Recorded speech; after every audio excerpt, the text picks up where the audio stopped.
So earlier this week, I went to my local grocery store and went to the deli and mentioned to the ladies in the deli that I wanted to make some really good roast beef sandwiches.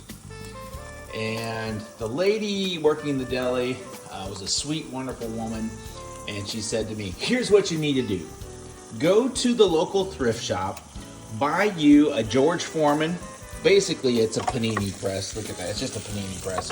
Buy you a George Foreman. You can get it for less than $10.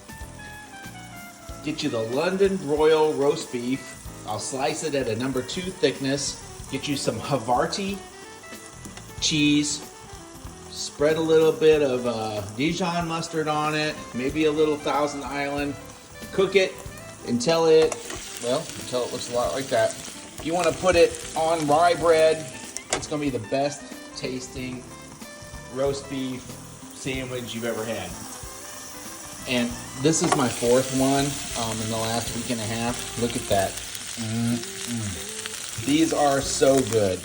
So get you a George Foreman. Don't spend $100 on a new panini press. Get you an old George Foreman lean, mean, fat grilling machine from the 90s or 80s, whenever they came out.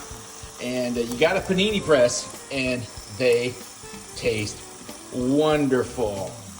Bye.